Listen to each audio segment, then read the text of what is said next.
Hey, what's happening, everybody? It is Slippin Jimmy once again with you for another edition of the Look Ahead Line Show here on Outlier.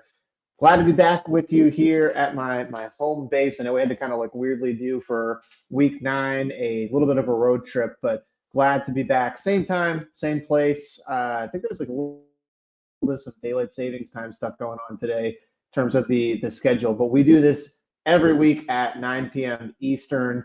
And if you haven't joined before, welcome. If you have joined, you're going to be very familiar with the format that we're about to go through.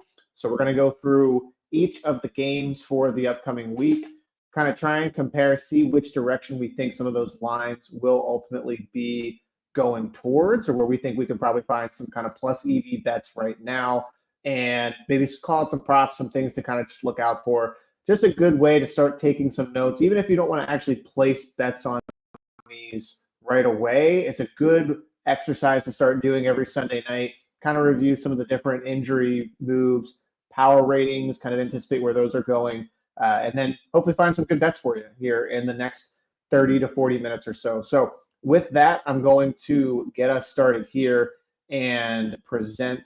So I'm going to share my screen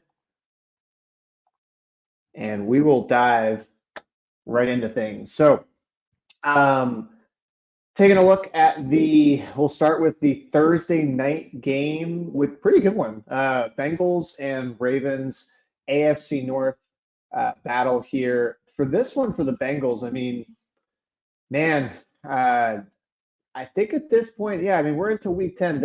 I would definitely call this, I feel like, a must win for the Bengals. I mean, they really cannot afford, they do not have a lot of margin for error here. So, we take a look at the spread. So 6.5. Yeah, it is a lot for a divisional game. I will say that. I mean, Cincinnati actually, if you look at their ATS record here this season, pretty good in terms of being able to cover the spread. Um, Interesting insight here we're seeing from Outlier and Sheeta would take over. Thank you for joining. Appreciate it. Any questions you guys have, by the way, put them in the chat. So Ravens pretty good also. It looks like against bottom 10 defenses.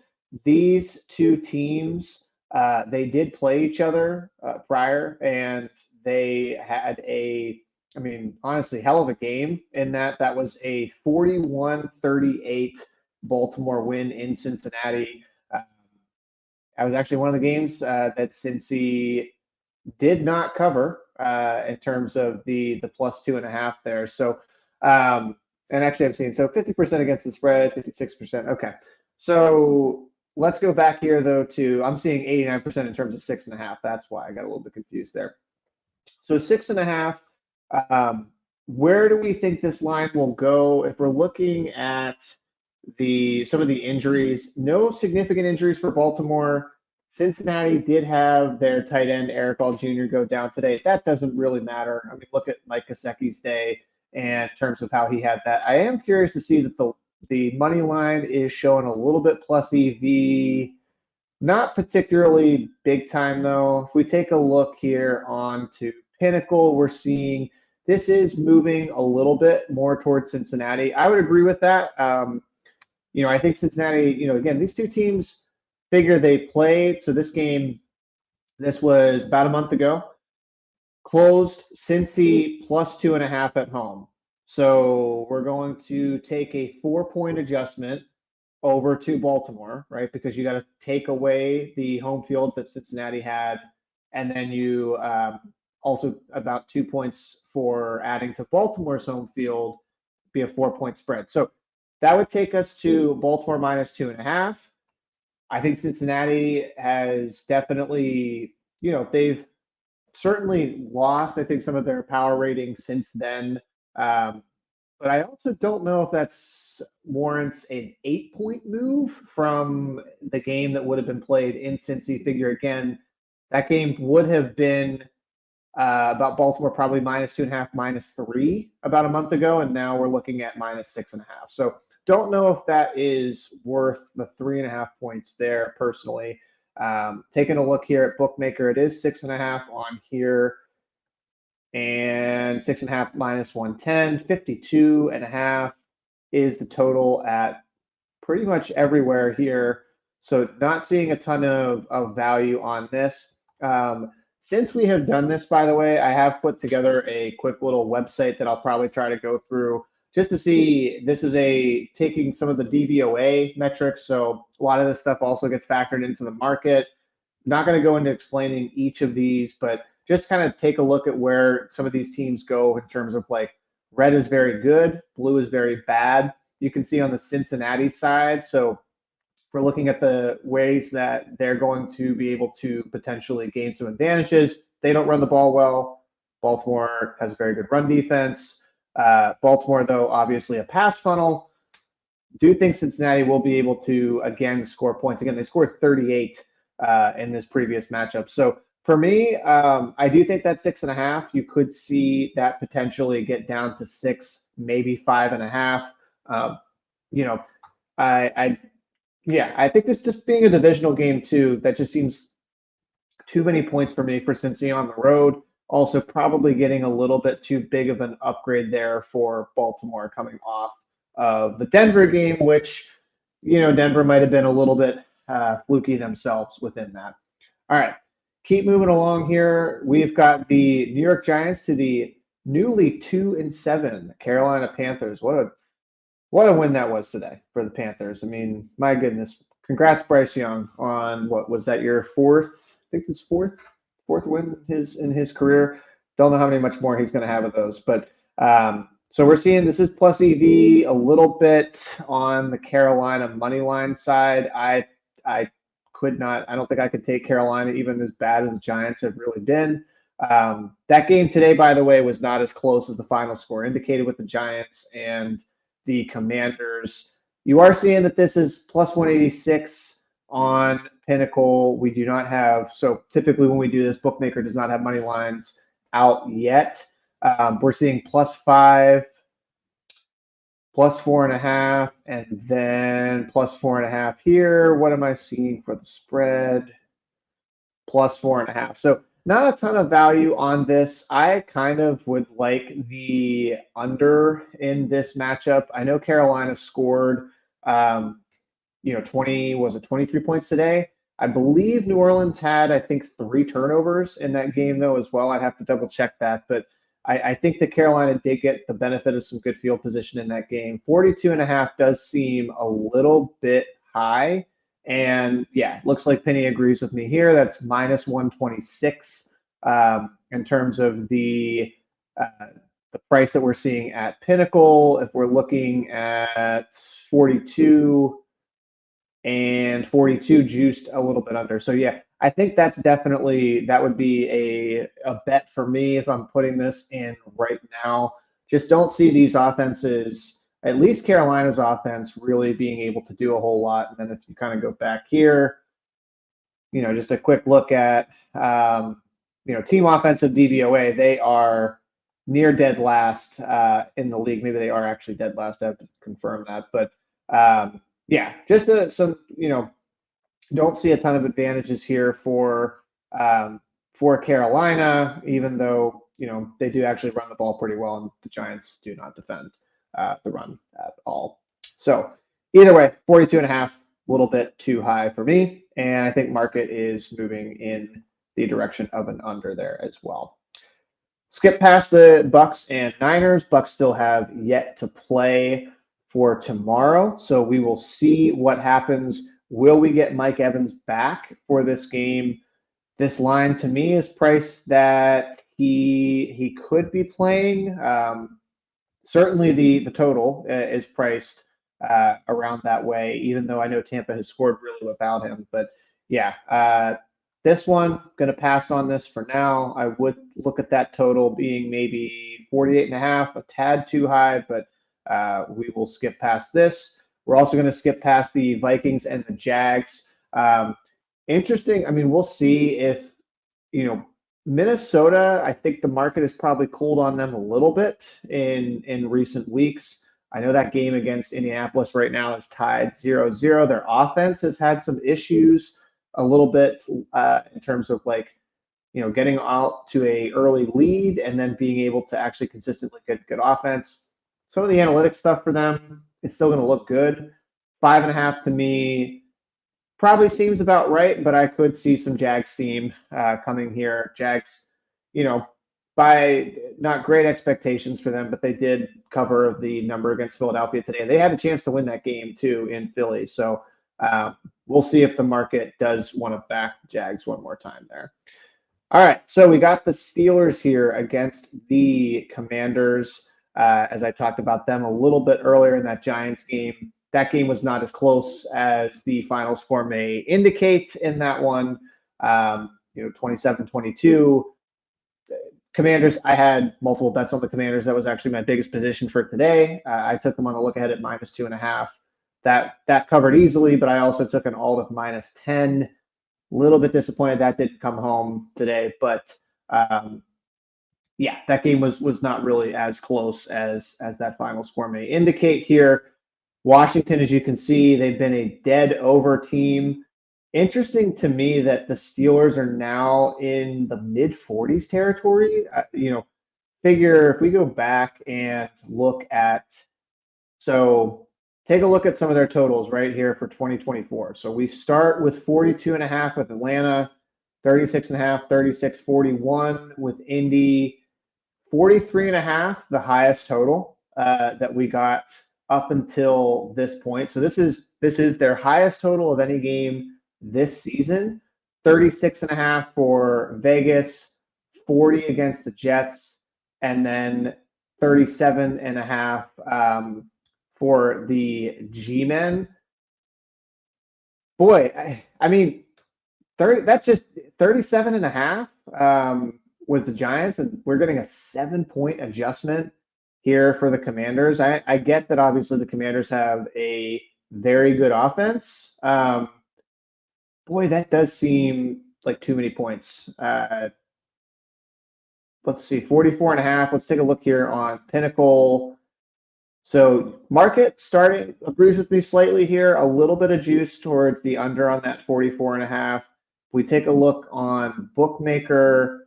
This is sitting at 44.5. We don't know where the juice is coming there, but this is 44 on Bet Online. So my instinct there would be that 44.5 -110, probably a little bit too high, given if you're looking at kind of those different total numbers. And then, if you just take a quick look at like for Washington in this one. So if we go down, I think they are, where's Pitt? Where is Pitt? Are they not on this sheet? They're not. All right, we'll have to make sure we update that. But yeah, Steelers DVOA, at least for team defense, is still going to be pretty good. Washington's defense has gotten a little bit better of recent weeks. So yeah, Giants showing today, again, like I said, there was some garbage time stuff in there. So I would definitely feel good about a 44.5 playing the under here. All right, Saints, Falcons. Crazy that this, 2-3 weeks in the season, we were looking at this as like, could this be the, battle of the top two NFC South teams? Saints have gone into full freefall mode and have lost 7 in a row. Kind of crazy to me in terms of, by the way, too, like first coach fired markets. I have not looked at the price lately. Peterson's obviously, I think, the favorite, but man, I don't know why Dennis Allen would not be very far behind in that camp. I know that they missed Carr for a couple of games, but still. So let's take a look here. I was going to say, have they played each other yet? It does. Yeah, they have not played each other yet this season. And 48, we take a look at some of the Saints games here. Oh, no, wait. New Orleans did play. Sorry, my apologies. They did play with a total of 50 in that game. That closed at 42.5. So we've got a pretty big adjustment right here for that total. You look at Falcons games too. What's interesting is that um, they have this perception of being this like massive, like over team. Really haven't been like they've honestly come close. I mean, they've pushed a couple times. It's not like they're this big time over team here that you would just immediately back. you know, Also Falcons are going to be, I think, missing Drake London in this game. He had a hip injury there. Obviously, we had a very scary injury with Chris Olave on the Saints today. So that to me, I feel like I'm just only targeting totals this week. This just seems to be what's on the board. But 48 does seem a little bit high as the total given some of those injuries. Minus 114 on Pinnacle is 48.5 on Bookmaker, 47.5 on Bet Online. So a little bit of some market disagreement here. I'm going to add this to the slip. I don't know if this will make it towards the end when I kind of share out the final slip with everybody, but I would say that total is definitely interesting to me. Atlanta is -3. Probably right. I still don't know if I really believe in this Falcons team, but I also think this Saints team, I mean, it's hard to really back a Saints team that just lost to Carolina, even with some, like I said, some kind of some turnover luck potentially in that game. So 3 probably seems right. Will it get to 3.5? Maybe in terms of the spread, but nothing for me to do there on that spread for that game. All right, so we've got how many more in the 1 p.m. slate? We've got 3, and then okay, got to keep moving here. We're going slow a little bit today.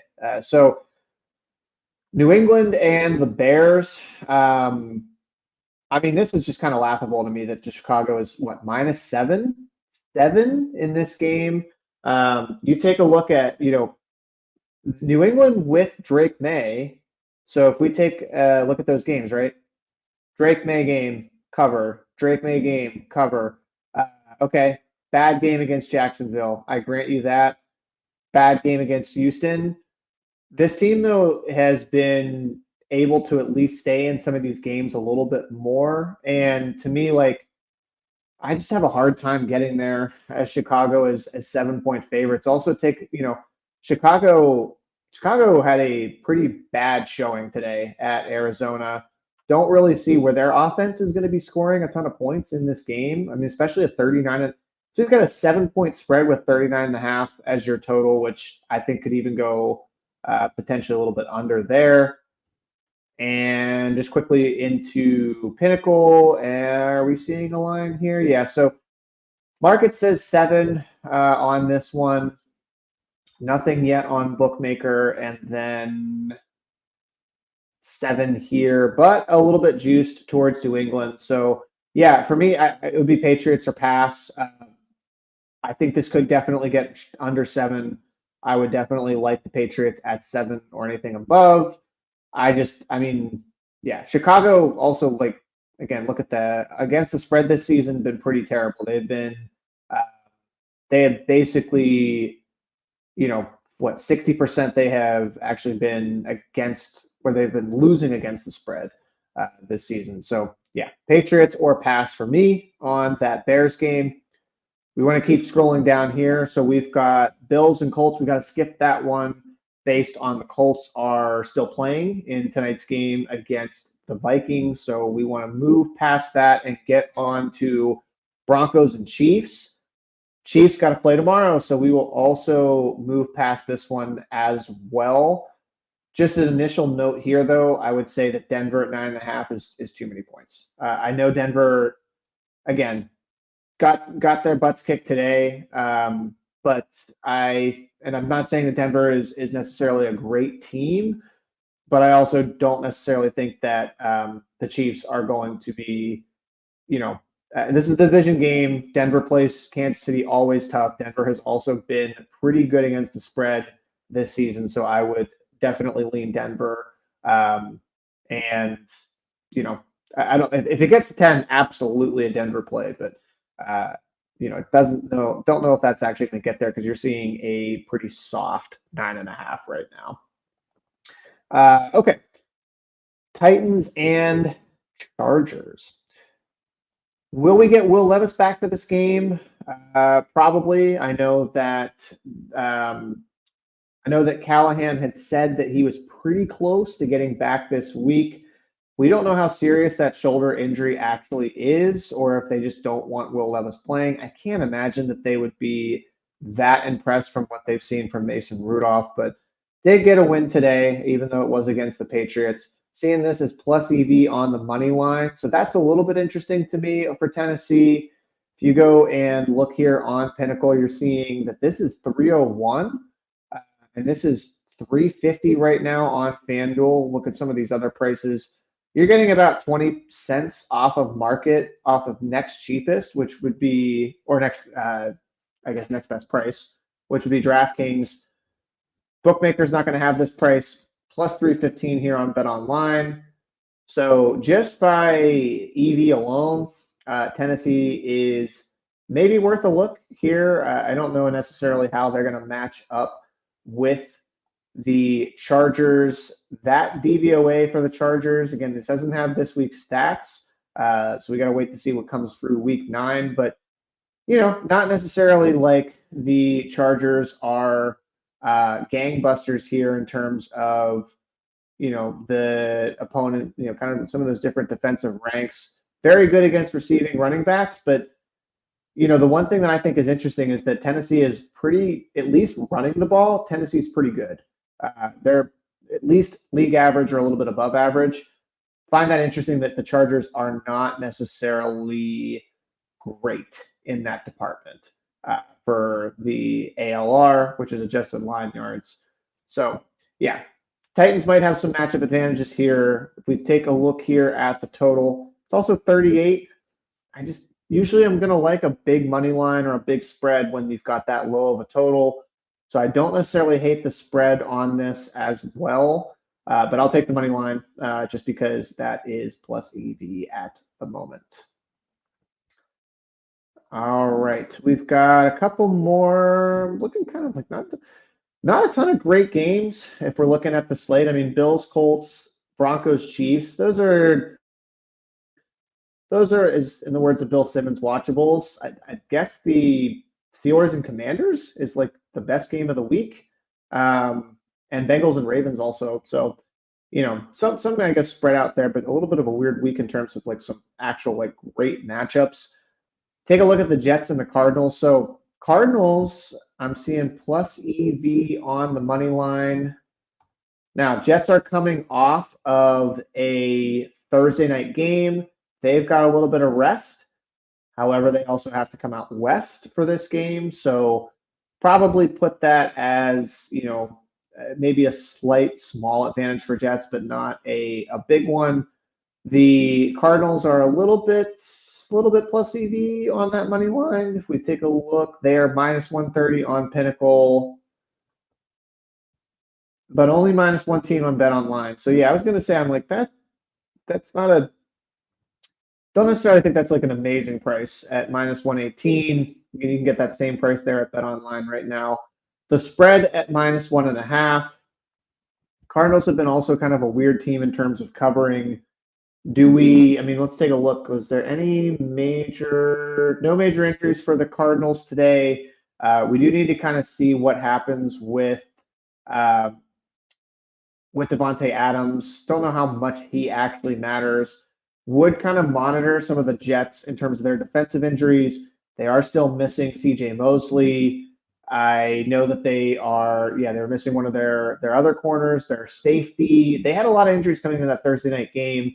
So for me, I don't think there's anything to do quite yet with this game, but I would be kind of monitoring to see. That total does seem a little high to me at 45.5, but I don't know if there's really anything substantial that I can say or have a major opinion on. And then if you just kind of take a look at, let's see. So anything here for Arizona? Yeah, it looks like they might be able to run the ball pretty well. Should be able. Now, James Conner might be looking for a big day here. If you're looking at the RB rank in terms of receiving for the Jets, and then also, yeah, Jets are not great at the line of scrimmage. And then if we take a look on the Jets side, I mean, Jets actually are going to have a lot of. I mean, Arizona's defense is terrible. We know that, but um, Jets, RB line yards, right? Brees Hall owners don't want to see this, but they haven't really been moving the ball well at all either. So you've got to kind of hope that, yeah, again, this is probably, it looks like to me, like honestly, like a Brees Hall, James Conner type of day. Just taking a quick look there, but have to do a little bit more digging as we move along into the week. Eagles and Cowboys. So this one is 6.5. Man, I really thought today was going to be the Cowboys kind of sort of like their kitchen sink game. I think that 6.5 is also indicative. We're assuming that we are not getting Dak for this game. We may not be getting CD Lamb for this game, who also I believe he had a shoulder injury. He did return, so monitor what he does in practice. But again, I'd be I'd be surprised if we get a Dak start here, just because he was rolled out of that game. How big of a difference is that, or downgrade to Cooper Rush? I mean, if we take a look kind of at the line movement, so the look ahead line on this, if you take a look here, so today, yeah, so on the 20, so prior to today, so you want to look at October 29th. Wow, this was 2.5. So that is a 4-point adjustment. Now, Dallas did lose. I mean, again, Philly did not look good today. Is 4 points enough of an adjustment from Dak? Also, A.J. Brown, he was ruled out with a knee injury. I mean, A.J. Brown has really not been healthy all year. So, yeah, I don't know if I love backing the Cowboys in this instance. I mean, taking a kind of a quick look here too, like, yeah, Cowboys ALR, one of the worst in the league. Obviously, the Eagles are one of the best at running with Saquon. Huge matchup advantage there for the Eagles. Could be a big day for Devontae Smith. And yeah, so I definitely can see some good matchup advantages for the Eagles in this one. That probably seems fair. If we take a quick look and see, do we have a line? Not seeing it. Let's see if Pinnacle has a line up now. Okay, no line yet for Cowboys and Eagles. So yeah, nothing here from Bookmaker. Just do a quick refresh. Not seeing it. And okay. Yeah, so I had a feeling this might get at least down to 6, maybe 5.5. So if you like Dallas, you're getting them at a cheap 6.5 on Bet365 right now. Very good chance to me that with the AJ Brown news, this could close 6, 5.5. So you might get about another half point or so of value. Wouldn't touch the total in this one.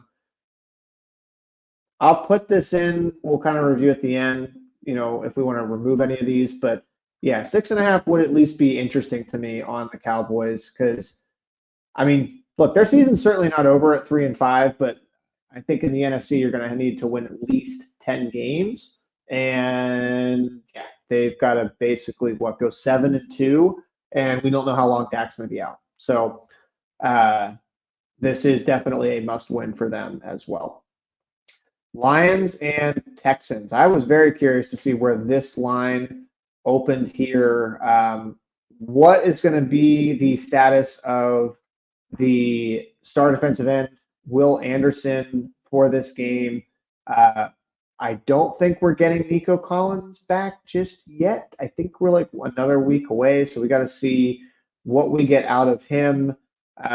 Texans, man, they also have a lot of injuries that they are dealing with, whereas, yeah, I mean, Lions are fairly healthy. I didn't see Anybody really big today? Obviously, Brian Branch was the news of that game where he got ejected. I was super impressed with Detroit today, more so than some of these blowout victories that they've had. I mean, really, today was even kind of a blowout, but I like the Packers coming into today. I actually almost would have been more interested to see if Willis would have started because I just didn't think Love looked great in that game, but 4.5 is the adjustment, or that's if sorry, not the adjustment. Let's take a look. What was the look ahead line here? Look ahead on this was 3. So you're getting about a 1.5. I would agree with that movement in that regard. Take a look at Pinnacle. You are getting -4.5 at even money at Pinnacle. This is a -4 at Bookmaker, so that's a little bit interesting. -4.5 here at Bet Online. Key thing for me is 4.5 is not necessarily a key number.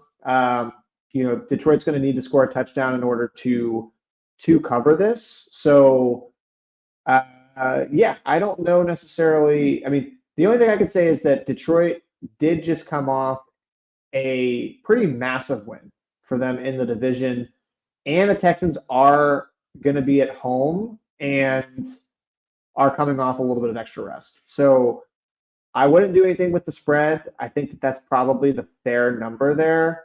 Um, if I want to take a look at the total for this, 48.5 kind of sounds about right. Yeah, 48. Interesting thing on the total is that Stroud has just been so bad.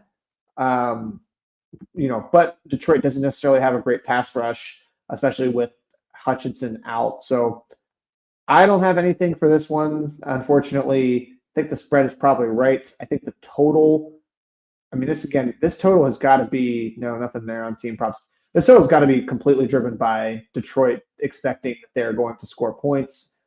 You got to wait and see what happens with Will Anderson, though. I think that's definitely a big piece of injury news. Will discipline happen for Brian Branch as well following his ejection today? We'll see, but I don't really have anything right now that I'm seeing that's like super valuable in terms of the opener. And then we've got Dolphins and the Rams. Interesting that this is plus EV on the Dolphins here, just ever so slightly, plus 115 on Pinnacle. Yeah, about 116, minus 112 on the spread for 2.5. So getting a little bit cheap. I have a hard time seeing this go to 3, but Bet Online is trending a little bit that direction. The key thing here to me is I'm just looking to see. Yeah, I mean, no big injuries. Puka was ejected from this game. The Rams lost another offensive lineman in Havenstein. Does that make a huge difference against the Dolphins defense here? Probably not. I mean, this is pretty mid defense. QB hurries. I mean, they're 17th, they're 30th in sacks, 31st in QB hits. Stafford is generally somebody that he likes to obviously operate out of a clean pocket, but I think he's pretty decent against pressure. I'd have to double check on that one. I'd have to go to PFF, but yeah, I mean, 2.5 does seem fair. I think this is a classic. If this gets to 3, you're going to see Miami money certainly come in. If this stays at 2.5, you might still see some Rams money come in. 2.5 doesn't not as big as the move to like 3.5 in this one. 50.5 as your total. I mean, these have been now. You get again. These are unders though without Tua. What were the two games that two? So yeah, I mean, 55 and 57 were the two games so far back with Tua, and 37 and 41 here. Yeah, 50.5 kind of also seems right. I mean, 50, it is looking at 50 on Pinnacle, 50.5 on Bet Online though. So Nothing really to do on this unless you wanted to get, if you want to get a cheap price on Miami, if you like Miami on the money line, the plus 2.5, that's definitely going to be at least cheap at minus 102. I would look into that, but I mean, yeah, I mean, this is a classic where people could say Miami could have actually won their last three games, and they could be weirdly, I mean, amazingly, they could be what 5-3 instead of 2-6 with the Colts game that they kind of blew, the Cardinals game which they kind of blew, and honestly the Bills game today, which they were uh, mostly in control of that game. So I guess it just kind of depends on how you look at the Dolphins. I don't really necessarily have a super high opinion of the Dolphins. And then if you take a quick look at some of their metrics, I mean, unfortunately, this is going to be pretty swayed by the time without Tua. So you have to take that really with a grain of salt. Um, you just want to take a kind of a quick look, though, at the opponents' kind of defensive metrics here. And, look, one thing I do think is important or interesting is that Miami killed Buffalo on the ground today. Achan and Mostert had a great day. Rams, as you can see, pretty bad in terms of the ALR at the line of scrimmage. RB, they're actually right around the middle of the pack, but that would just be something that I think would be interesting. Same thing with like the uh, opposing defense, which would be the Rams' ability to defend running backs as receivers. They're dead last there. 32nd in tight ends as well. So maybe Jonnu Smith gets a nice dose in this one. And then if you take a look at the Rams, um, I think that's kind of actually crazy that their line yards are 3.89. With I'm just assuming that the Rams are a good running team, but I guess that is not totally the case. But could be a nightmare here, especially if Puka is playing for the opposing defense. As we kind of reviewed, they don't get a lot of pressure. So, yeah, I could see Miami certainly running the ball quite a lot in this one, and I could see Puka having a pretty big game for the Rams. So, just interesting to note that going forward. And by the way, if you're looking at props and you see some of these different matchup advantages, obviously the prop lines are not going to be out till we get a little bit closer to game time, till we see some more practice reports of who's actually going to play. The thing that you could do in Outlier, though, is in the props, you can actually go and set different filters. So if I wanted to go, for example, I had mentioned like, what is it, Jonnu Smith. So don't have him on the board right now just because there's not games that like have him available. But if he does have lines, you can be able to set alerts for that and notifications. So just kind of an interesting thing to point out there. All right, we are at almost 9:40, which is typically how long these go. To recap, the games that we do like, and I think you will find some CLV on, definitely that Cincinnati plus 6.5. I can very well see that moving towards 6, maybe even 5.5, even with as well as Baltimore is power rated. Remember Cincinnati, no huge injuries for them today, and they also played them very close the last time and might be a little bit too much of a line adjustment. 42.5, I love this one on the Panthers and Giants. I think that's too high. I also think that 44.5 is too high on the Steelers and the Commanders. And I think we had some market agreement there. So those first three I really like. The 48 on the Falcons and Saints, I think that's kind of interesting. Again, no Drake London will be available for this one. We think no Drake London and no Chris Olave. What do these offenses look like without those two receivers? I mean, they can put up points, but 48 might be giving a little bit too much credit to that previous matchup they had earlier in the season. I love New England plus 7. I think the Bears getting that many points to give at home is just honestly kind of laughable, given what that team is. And then a couple other fun ones here. I mean, Tennessee, which I think, did this even move? Yeah, wow. Okay, so this one I'm seeing plus 350. Okay, so never mind. So this, sorry guys, this one is just a outlier caching, I believe, between screens. But this was plus 375 on MGM, which would have been even better. But plus 350 is still pretty EV. So if you're just looking for just an EV bet, that one you probably will get a little bit of some value on. I think the Dallas 6.5 is kind of interesting. Probably not one of my favorite plays, but I do think that AJ Brown news will probably move that line a tad, and then not a ton to do with the other games that are on here. So that'll do it for another edition of our look ahead lines. You can find me in the Outlier Discord as Slippin Jimmy. I'm also in the Beat the Line Discord as well as on Twitter at Dads That Bet. So always open to talking betting, talking things that I like, don't like. If you want to talk about the Steelers and how much I detest Mike Tomlin, please ping me. I'd be happy to talk your ear off around that. But otherwise, thank you guys for joining once again. We're going to be right back here, same time, same place for the Week 11 Look Ahead show. Crazy, crazy. We are almost 2/3 through the season. It is goes so fast. But we will be back here at 9 o'clock next Sunday. Thanks everybody for joining, and we'll